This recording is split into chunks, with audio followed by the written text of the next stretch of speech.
Sam Davis off that west coast, Cabo Frio of Brazil. And in our Cape Horners of yesterday, well, they are now experiencing the 40 knots with gusts of 50 knots and the sea state of 6 and 5 metre swell around the Falkland Islands. And they're all hunkered down trying to get through the worst of that.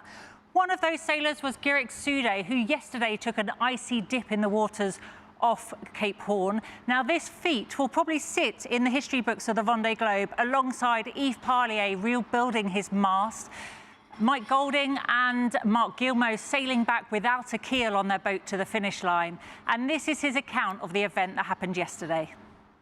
Je vois le code zéro qui commence à faire le tour du bateau et à venir s'emmêler autour de la quille. Là, je fais oh non, oh non, oh non, le truc, il fallait pas que ça arrive, quoi. C'est pas possible, ça. Il y avait pas 36 000 solutions, en fait. Là, il fallait que je me mette dans l'eau. J'avais vraiment pas envie, croyez-moi. Croyez-moi que j'avais pas envie de me baigner au Cap Horn, quoi. Et puis après, j'ai réussi à remonter la voile à bord. Donc écoutez, génial. Quite incredible. He got a 200 square metre sail back on board, and those icy waters were crystal clear, and the video was perfect, which leads me nicely to my guest today, which is Patrick Condy, content creator, currently working alongside Clarice Kramer with Occitan en Provence. Patrick, hello. Dee, hello, welcome. Thank you for having me back. Welcome to myself, welcome to you. It's good to be back. I'm looking forward to talking a bit about some drone action, some 360 cameras, and seeing how these guys are capturing all these incredible videos.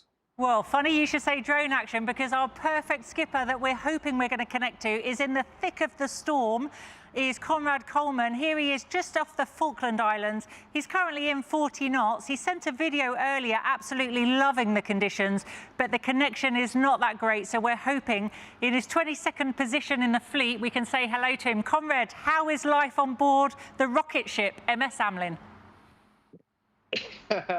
Yeah, good idea. Yeah, life is good, actually.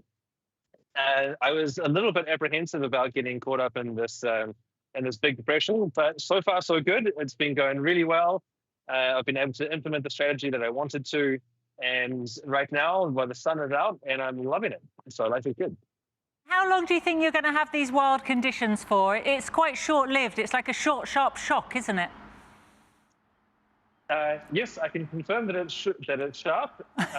In terms of short, yeah, I've got about 6 hours more to go with more than 30 knots, and then it's going to slowly back off, and then I should be able to continue to bear away, continue to put up bigger sail until we get to the corner of the ice exclusion zone, and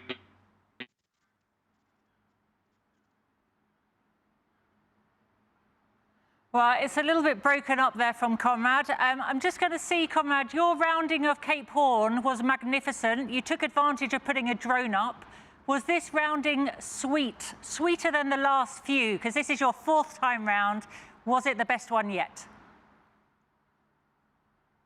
It was definitely the best one yet. I really enjoyed the opportunity to get in close to the rock, to have the perfect rounding with full daylight. And although I admit that I spent a little bit more time than anticipated admiring the islands of Cabo de Hornos, because the wind completely died. And it wasn't that we were in the lee of the Andes. It was that we got caught up in a sort of micro anticyclone. And me, Louis-Duc, Sébastien, Tanguy, Girik, as you mentioned earlier, we all got stuck there, and we're all sort of sitting there floating around, looking at the Cape Horn. So it certainly wasn't the sort of mythical, stormy version, but it was nice to see another face, another side of the island. Well, you're certainly in a big pack and the battle is fierce. It's almost like a race restart, although you've been in quite a close group the whole race. Are you at 100% and is your boat at 100% to go on the attack now you're back in the Atlantic? Yeah, more or less, and that's quite exciting, and because I was able to claw back a lot of miles on the group, sort of get back into the group and actually in the last bout of strong winds just before the Cape Horn, I was able to sort of punch through a little bit and get to the front. And when I did that, I got really close to Louis Duke and had a chat with him on the radio. And he told me that he has a number of sails down, and is whenever it's sort of more open angles, then he's at a disadvantage. Whereas I'm very, very proud to say that all of my sails are on board in one piece and ready to work. And that's exciting because that was one of the objectives that I had for the race. I wanted to make it through the Southern Ocean with my J2 intact, ready to perform on the way back up the Atlantic. And here I am, and everything is kicking and ready to go. So now it's game on. Oh, your enthusiasm is infectious, Conrad. I'm so pleased. I've got Patrick Condy with me on the show today, and I know he wants to ask you a couple of questions. Patrick. Hi, Conrad. Well, great job on some of your FPV flying and drone flying. It's been enjoyed by millions at this point. As you know, part of my job is doing some drone flying in many different locations, but never have I seen such a cool one as Cape Horn. How does it feel to have captured that? And did you have any problems flying down there? Yeah, good, mate. No, I mean, the fact that I had no winds meant that it was sort of pretty standard procedure for flying the drone down there. When I was here 8 years ago, I had a very, very basic DJI drone, and I tried flying it on the approach to Cape Horn. And it didn't work very well because it was so cold and the battery was so basic that I almost lost it because the battery level was sort of crashing precipitously. But I got it back, but I missed the shot that I wanted. And this time around, things have advanced a lot in the last couple of years. And yeah, it's a great joy of mine to be able to have my own sort of helicopter crew, film, and be able to bring back those images for everybody to enjoy. As you know, one of the jobs of a solo sailor is to be like you, a content creator, and tell the story from inside the race. And I take the responsibility seriously, and I love it. I find it to be a fun creative outlet. So yeah, it's good fun. I think it's outstanding, the storytelling you're doing, Conrad. But the one that really stuck out for me was not the iconic Cape Horn, but actually how quickly you got your drone in the air for the iceberg. That was impressive. Well, I've always got a battery on charge, and yeah, that was kind of twofold because I wanted to get an aerial perspective of the iceberg and also look in the front of the boat to see whether there were any other bits of ice floating in front. So the piece of video that I didn't share was the first part where I scanned in front of the boat to see if there were any other obstacles. And then once I was sort of calm and relaxed and happy about that, then I could start playing. And I switched back down around the boat through the shrouds, and then wanted to show the perspective of just how close I was to the main mass of the iceberg. Well, your storytelling has really been exceptional, and we want to thank you for your time in very difficult conditions. Continue the good fight, keep telling the story, and we're cheering you all the way, Conrad. Thank you for your time today. Thank you, Dee. Thank you, Patrick. Appreciate it. Thank you. Bye, Conrad. Patrick, that's really amazing. You started to have conversations then quite technical, but you can tell us about what drones he's got and what activities he's doing on board. Yeah, Conrad's doing an amazing job telling these stories, and the tech, as he mentions, has come so far in many years. And what you'll see the difference is you'll see many drones and drone footage now will look similar to this, which will look similar to this where it's flat and 2D. So the drone is moving in one plane. So your drone will move like this and up and down. Now, what Conrad is doing, which is amazing, is using what we call an FPV drone, which is a first-person view drone, which looks like this. They're little racing machines. And you will have seen from his videos, he wears a set of goggles like this over his face and drives. And it's incredibly difficult to do and not feel seasick. We've done a lot of practice at doing it, and that's what enables us to see that view where he tilts and he angles and he can dive like you see here. And that's what's giving us this new perspective and these different angles where he can really spin around the yacht. So he's really, in terms of drone footage and drone capture during this race, he's a standout. I mean, you look at the iceberg in Cape Horn and some of this racing drone footage, he's pushing the boundaries of drone flying at the moment with these new technologies as well, which is amazing to see. Yeah, we've also seen drone footage from Damien Sagan, and also Louis Burton was carrying a drone, but obviously his race stopped in Cape Town.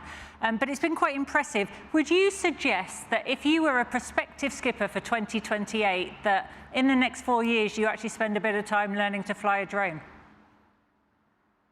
Well, it's funny you asked that, Dee, because yes, as you say, many of them are carrying them, and they're carrying things similar to this, which is a standard drone with a kind of custom carbon handle on, which allows for some catching. And what we've been, in the last year, what I've been doing is working with some of the other skippers, Oliver here, and actually Scott Scheuer. You can see us here. I'm coaching Scott from Seawater Positive and one of our crew members there on how exactly to catch and land these drones.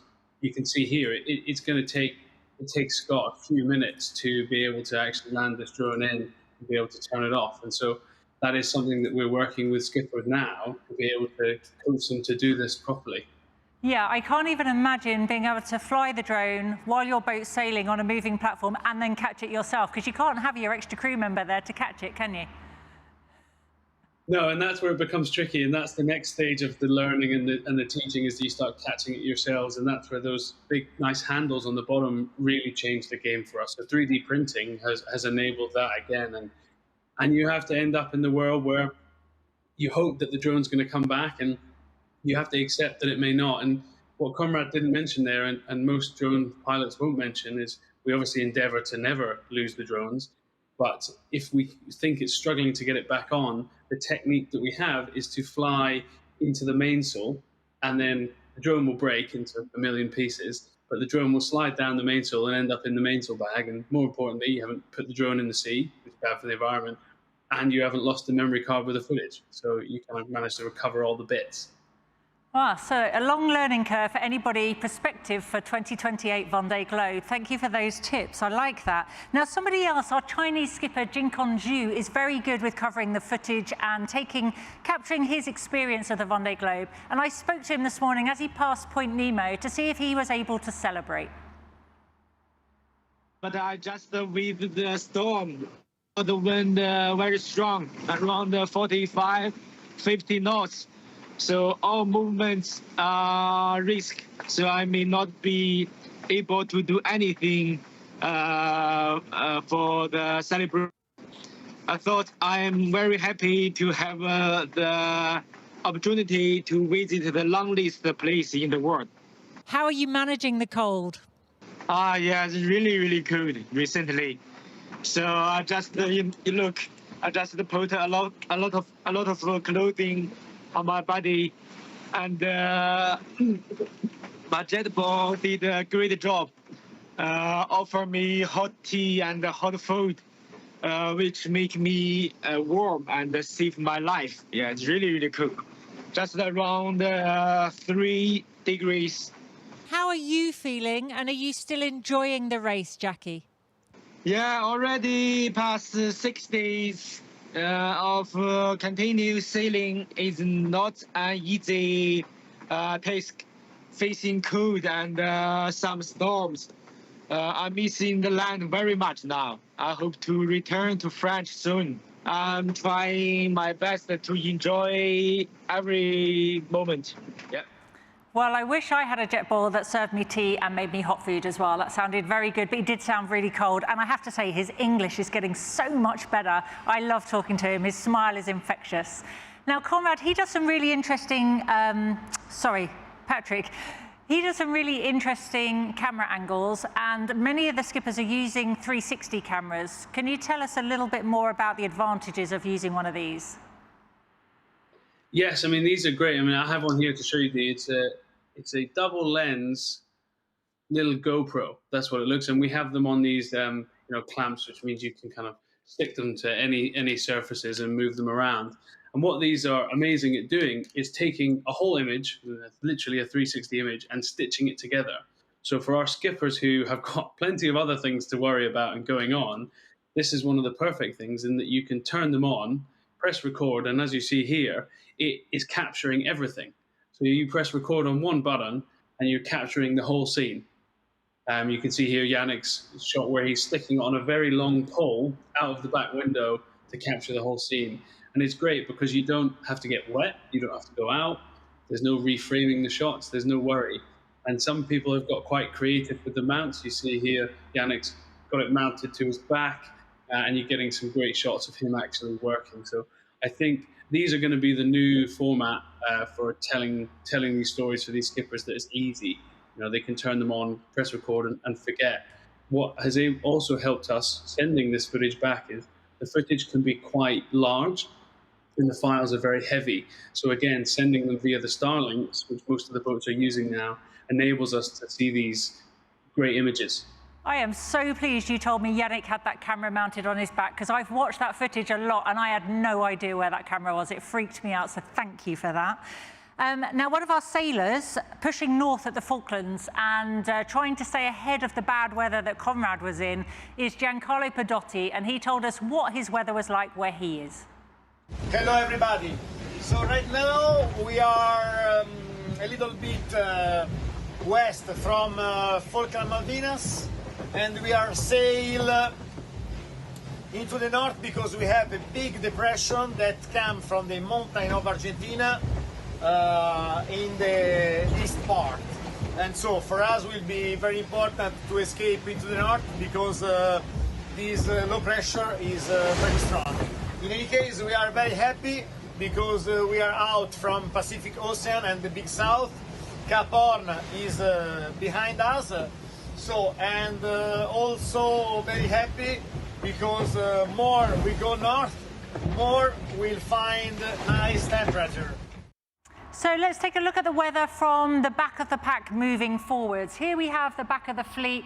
Easy conditions for Denny van Weinberg. And as we move, this is Genkanju, led by Oliver here, in that region of icebergs. That strong southerly wind that he said he had is bitingly cold. Then we move to the middle of the fleet. We have our three sailors that will be rounding Cape Horn later today. That's Violette d'Orange, Eric Bellion and Arnaud Boissier. We then have this group that are dealing with this low pressure system by the Falkland Islands. They're pushing as far north as possible, and here's Giancarlo Pedotti just getting to the end of the ice exclusion zone that's really a barrier to our sailors. This group of four now, we can see, are actually now facing this huge area of high pressure.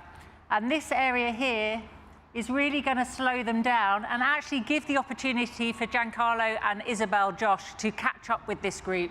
So all the gains Alan Rohrer made may be lost in the next couple of days. Our group three here, this is Clarice Kramer, Sam Davis and Benjamin Detroit. They've really closed the gap on that 4th to 10th place group. But this group now are just ahead of that active zone, that semi-permanent cold front that Clarice and Sam are just starting to experience.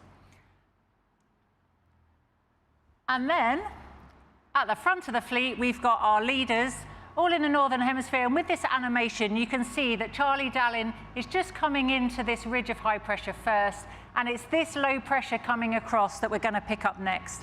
These should give strong downwind conditions that are more favourable to Johan Richom's boat. So we shall see what happens as they come east of the Azores and make their way to what's pretty confident to be a Tuesday arrival. And Seb Simon now just has to try and cling on to this depression to stay with them. Otherwise, he's going to wait for depression number 2 that's waiting in the wings.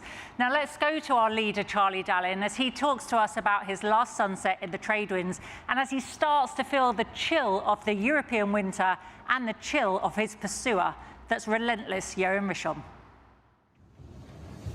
Ça, c'est le soleil qui est en train de se coucher. Et c'est mon dernier coucher de soleil dans l'Alizé de ce Vendée Globe. Le dernier, parce que demain, normalement, je serai déjà dans la dorsale. La nuit dernière, j'ai redormi avec des polaires pour la première fois. Et une sous-couche plus bas aussi pour la première fois depuis bien longtemps. Ça se rapproche de plus en plus, c'est sûr. Et puis je garde un œil sur Johan qui, je sais, ne va rien lâcher jusqu'au bout. Let's look at these rankings, and that distance between Charlie and Rowan is up to 190 miles. But we will see Charlie decrease speed first, and we're hoping that Johan Richon will close the gap. It is going to be a spectacular finish. Seb Simon quite happy in third place, and then this group from fourth place down to 10th place, still super close, just coming out into the weak trade winds, heading towards the doldrums now. And this next group of Sam, Clarice and Benjamin now catching. And then we have down to Benjamin Ferry, likely to catch up to Roman and Talasio over the next few days as they deal with a big fat high pressure that they're going to have to negotiate and work hard for. And then we have our group that are in the storm at the moment, which is from Tongi down to Kajiro Shiriashi. They're experiencing those strong conditions there. And then just about to round Cape Horn are our trio. And then we have Denny van Weinberg bringing up the rear, just over 8,000 miles away. And it was Eric Bellion, as he slowed down before his approach for better weather at Cape Horn, that got joined by a friend. Voilà, salut petite balai.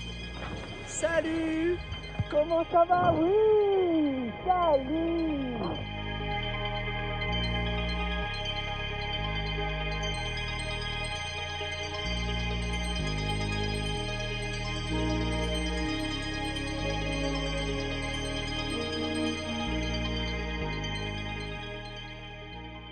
It's nice to know that our solo skippers are not alone in the ocean, and somebody that's made some friends, some new friends, is Alan Rohrer. He's made huge gains and he's caught up with Jean Le Cam and Damien Sagan and Roman Antalasio, and I had the chance to speak to him today and asked him how this change of atmosphere on board was on Hublot. It's the first time on the race that I've had a bit of, let's say, a bit of luck and good weather, and I can manage to push my boat now because the conditions are a bit better, and I've got a boat in good shape, so that's pretty cool. I can be 100% of the boat. Do you feel recharged, ready to attack? I'm ready for any part of condition. I mean, it looks terrible, the Atlantic. All the fleet behind us gonna join us in a few days. It's a mess. It's hard mentally because you fight for a month to get out of one part of the fleet to catch another one, and that's what happened today. And on 2 days of job, you know that this is it's going to be over. On reflection, your previous two Vendée Globes, how different does this one feel? First, it's the boat. It's so different. The way of sailing, way of fishing, and I feel like I'm on the race. I'm not on the positioning I wanted to be on the fleet, but that's the Vendée Globe. It happened. Pretty proud of being like really on a racing mode for the Atlantic part. Beginning as an adventurer, and I think I'm a racer. I'm a real one. And race is not over. A lot of things could happen. I'm pretty proud to be close to the top 15. And yeah, it's the big part of it was to take that boat that we didn't know what was his potential actually, and to make it work and to make it sailing around the world, and that was a big part of that Vendée Globe. It's always about managing risk and reward and keeping on track. Patrick, I want to ask you, Clarice Kramer, you work with her, you're part of the team, and something that was quite outstanding recently was the fact that she had to rebuild a computer out of two non-working computers to create one that worked in a very difficult environment, a wet, damp, salty environment, which is probably the last thing you want to do, even if you were on land and you knew about computers. How on earth did you talk her through that? Yeah, we had the situation of some very unfortunate water ingress, which took some damage to both of our computers. And Clarice and the electrical side of our technical team, a chap called Alberto and Lincoln, had set some great instructions for her and really helped her understand what the risks were of opening these things up. And we had many different parts of the computer. So we had a couple of hard drives from each, some motherboards that maybe were fried, maybe not. And so a lot of the putting back together that Clarice and the chaps went through was just being very slow and methodical with the process as to not burn out components all in one go. So it was a case of, she'd put the motherboard for one back in, and then the hard drive to confirm that, then confirm the hard drive. And so it was a slow process, which is tricky when your boat is bouncing around and is wet. There was a lot of work to dry the components out, so in plastic bags and next to engines and lots of things like that. But it was a slow and methodical process, and the guys in the technical team, Alberto and Lincoln, and the rest of the team, you have been practicing with our spare PCs to be sure, know how to take them apart, and have instructions for Clarice already on the boat, and she had already had some practice at doing something like this. So we hope that these things never happen, but when they do, then we can be best prepared. And she did a great job of putting it back together in her bed of all places. Well, it's the driest spot there for it. It was amazing effort, and it's something that's really tough in your environment or your line of work, where we, as sailors, you have to capture all this information and send it. I mean, this show is only made possible because of the amazing content we get sent. But all those aspects, the cameras, the batteries, the connections, that's all mega risk with in that environment, in a water environment. Yes, it is. Sorry, funny enough, when we speak of this, I've just had a technical error and one of my cameras has decided to cease working. So we're back to this one. But electrons in those environments and technical small bits of information just don't go together. And we're reaching a point in the race now where these components have been exposed to salty, moist air for a few months now, and before that they will have been fresh, or they will have had some exposure. So we are really getting into the point where I think other people in other boats will also see some little niggles of electricity and problems like that. And some of the camera systems on board some other boats we know are not fully working at the current times, and that's just, we're getting into the war of attrition. So the fact that Alan Rora is saying that he's in race mode and all good to go and is sending us videos like that, that's great for him. So what's your top tip then? Give us a spark of inspiration of how we can help our electronics in a saltwater environment. Keeping them as dry as we can is always the first option. And then actually little silicone packets, those things that you get in your Amazon boxes and parcels that you discard, they're always very handy. So they're the equivalent of putting your phone in rice, that great myth that you've heard. The little silicone packets will help take some of the moisture out of them. Well, Patrick, I really am grateful for your insights today and your explanations, and the fact that you're techie, so you could manage your computer issue then just at the end that nearly put me off. But thank you for your time today. Thanks again, Dee. Thanks, guys. So joining me tomorrow is Dr. John Schmidt, an ocean expert, and Nora Prado from Inframar, partners of the Vendée Globe. The show will be at 13:30 UTC, and it will be my final day, so please join me. And in the meantime, I'm going to leave you sailing into the sunset with Roman Atanasio.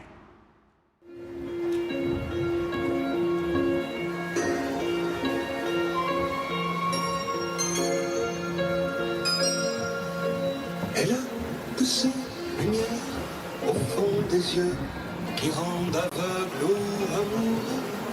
Elle a des gestes de parfum qui rendent bête ou rendent chien, mais si lointaine dans son cœur.